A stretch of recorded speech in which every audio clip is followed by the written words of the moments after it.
We left the group in the depths of a cavern, having just battled some devils. Alistair, thanks to having been resurrected by a revivify scroll written by a wizard, had suffered wild magic effects resulting in him turning into a potted plant.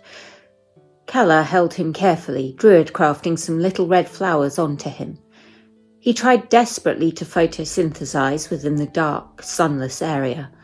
A high-performance roll saw him somehow able to defy logic and do quite well, regaining 4 hit points as a result.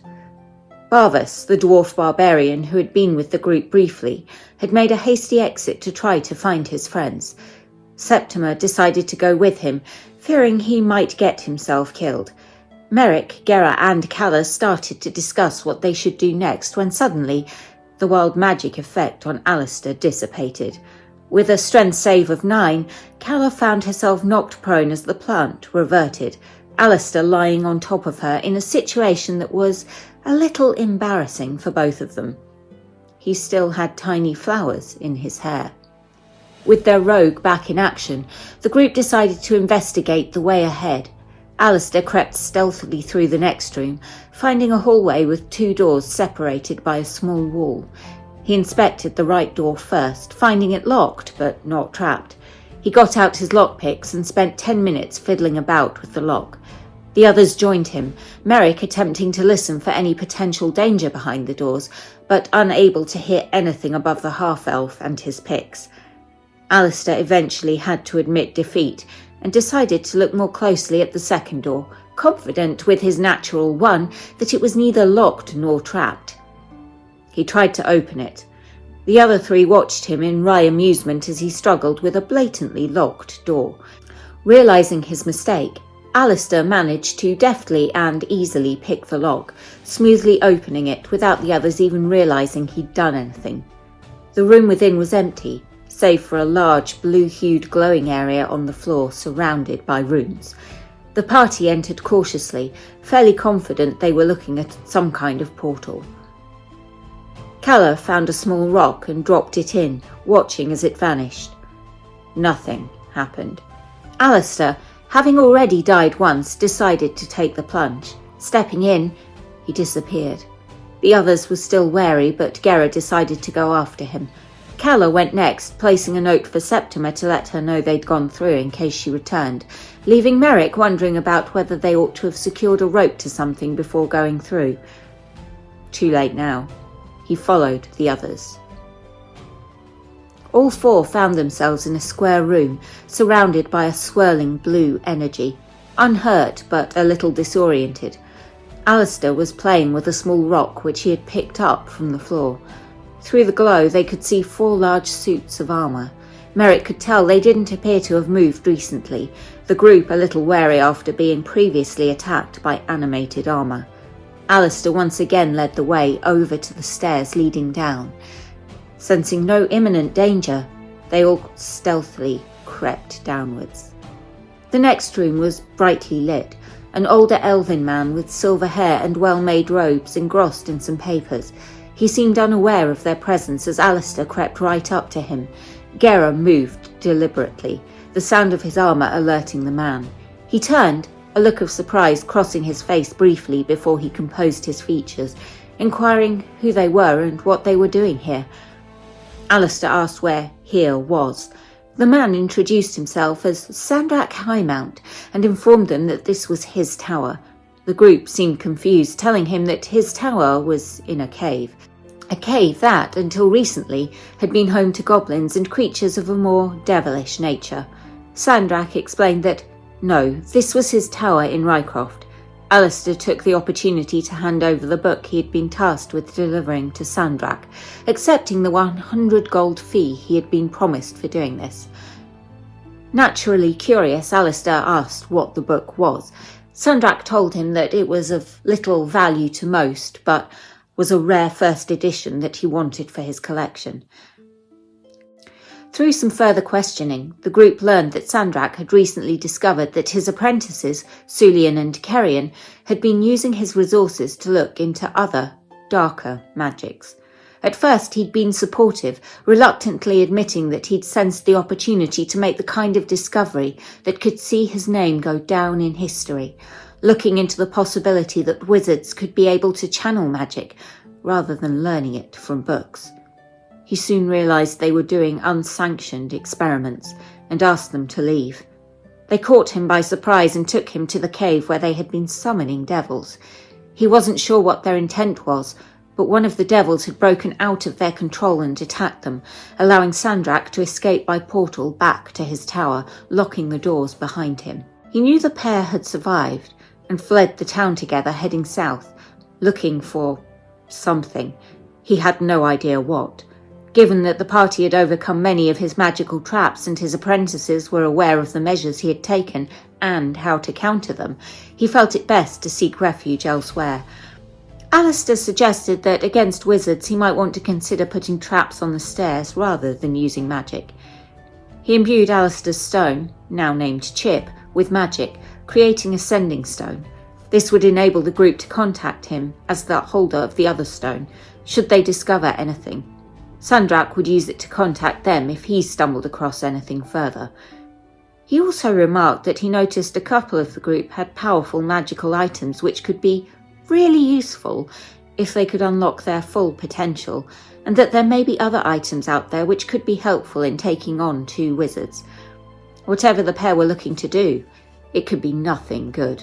Calla mentioned that she and Septima had run into a wizard named Sulian heading south whilst they were on the way to Silverhaven. Sandrak surmised that the pair may have split up, and it would certainly be easier for the group to take them on one at a time than together. He took a look at Dawnbreaker and Calla's Crown of the Seer, but could not say how to unlock the power or what it might be. After further chit-chat, including the subject of Wicked Wizards, a publication with which Sandrak was unfamiliar, the group left the tower, Sandrak dispelling the magic to enable them to walk down one flight of steps and safely out of the door without igniting a fireball. The next stop was the Peace Warden's Keep. Monty Broombrush was in his usual spot, manning the door, ushering them inside as soon as he saw them. Alistair, first through the door, was able to avoid a wooden stick with a rubber sucker on the end which came flying in his direction, accompanied by a childish giggle. He spotted a large saucepan in the corner with a tiny pair of green goblin feet sticking out from underneath it. It appeared to be shaking and laughing a little. He walked over in an exaggerated manner, wondering loudly where such a fine shot had come from. Lifting the saucepan to reveal Gobbet, the little goblin held up a tiny hand and said, "Halt!" in common. Kendall, drawn to the commotion, came hurriedly running out, explaining that Gobbet had been getting bored, so she was teaching him to shoot with toy arrows. She escorted the group to Captain Malone's office. As the 4 party members entered, Captain Malone swung his feet from the desk and leaned forward, eager to hear their discoveries. They filled him in and he handed them 25 gold pieces each, letting them know that Lady Rycroft wished to see them the following day, and room and board at the Crofters' Cup Tavern had been taken care of for them for the night. Alistair noted that the captain's usually spotless armour had a number of small circular marks, about the size of a rubber sucker, around the crotch area. The group stressed that it was safe for the goblins to return to their cave, and they should not be met with hostility should they return. As the group headed towards the door to the keep, Merrick avoided a flying tackle from Gobbet, still wearing his saucepan helmet. He picked the little goblin up and spoke to him in his own language, learning that Gobbet was happy here now that he was training to be a peace warden, and he was hoping to take over as captain one day. His eyes landed on Merrick's quiver as he stated he wanted to shoot real arrows, just like his daddy. Kendall, whom Gobbet referred to as Mummy, came to take him from Merrick. Alistair handed him the medal for first prize in a beauty pageant that he had previously swiped from the captain's office. Gobbet immediately tried to eat it, then wiped it off before proudly wearing it as Merrick translated that it was a medal for bravery. Then it was time to hit the tavern. It was coming up for about 5 p.m, and there were a dozen or so halflings enjoying drinks and food as the party entered. Sorrel was waiting tables as Wendell stood behind the bar, familiar rag in hand. Merrick announced a round of drinks for all, and Wendell hurriedly began to pour them. He handed over 4 room keys, advising them that their companion had asked him to let them know that she was in the tavern. She had returned with a very upset dwarf who got very drunk. She felt it was best to see him safely to bed, and had a room for herself. Apparently, Barvas had found his friends, or what was left of them. The 4 enjoyed a hearty stew and several more drinks whilst they discussed their next move. Alistair revealed that he had grown up in Whitemount Orphanage, and it was not a happy place.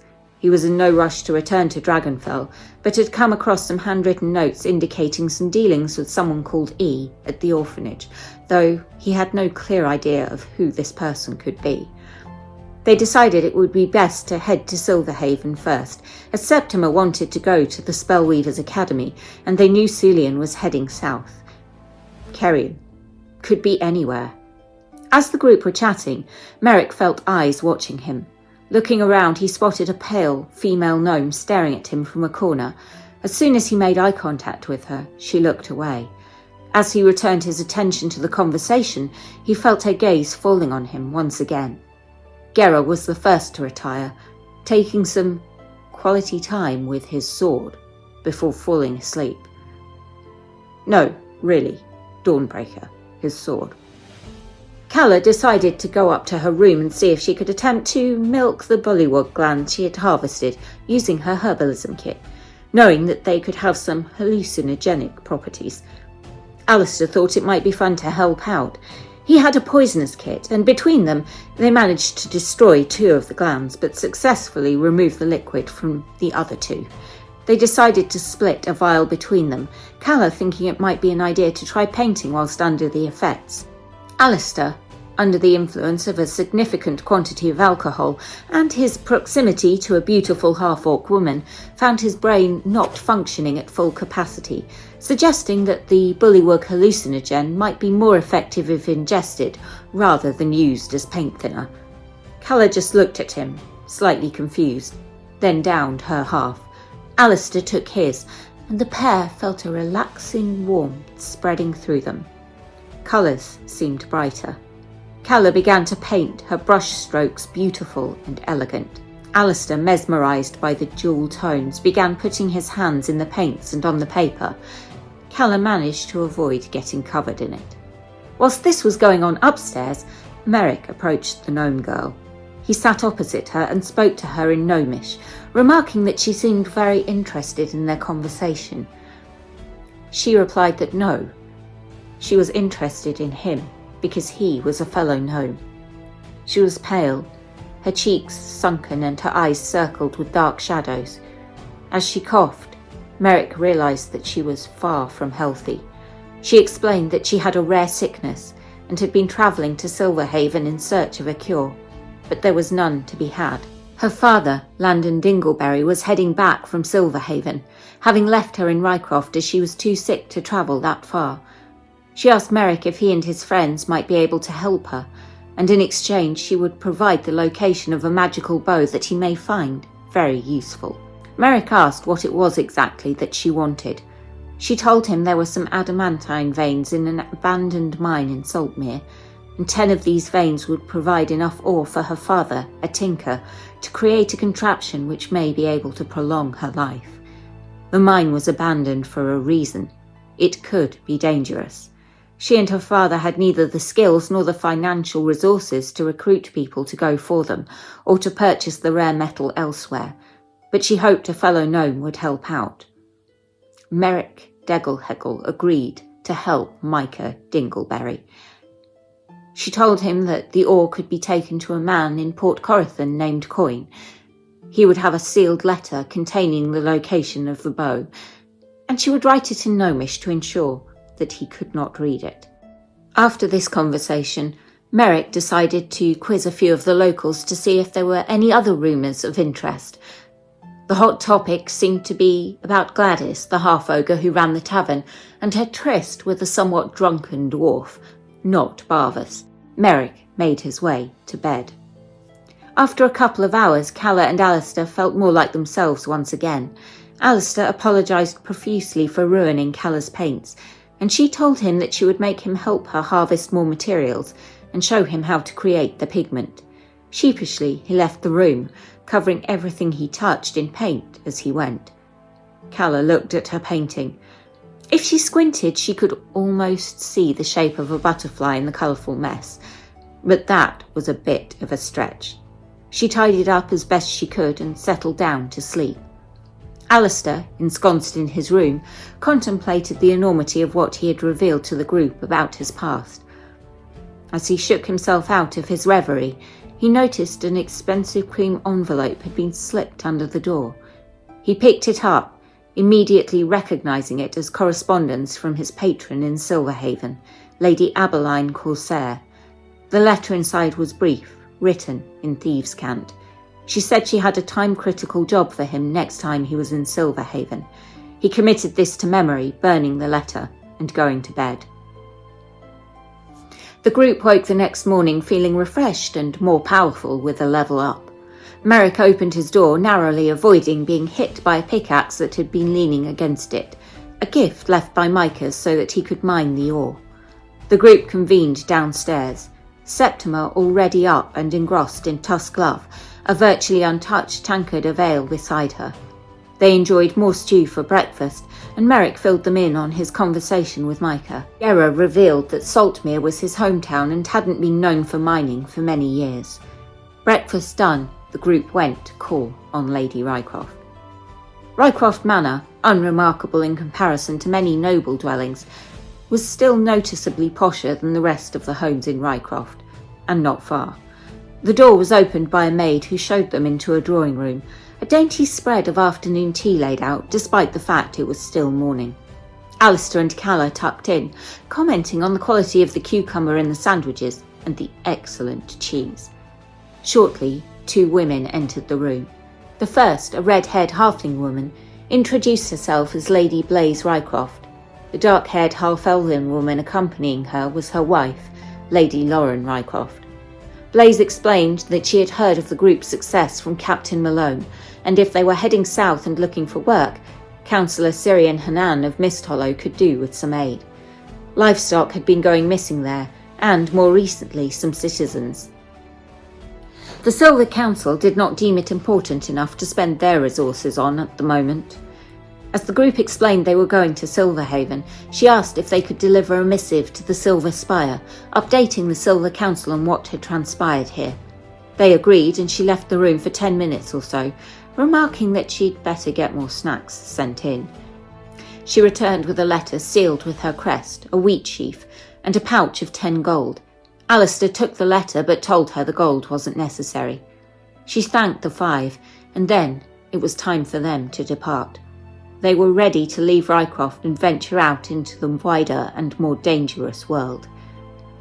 I can't wait to see what they encounter.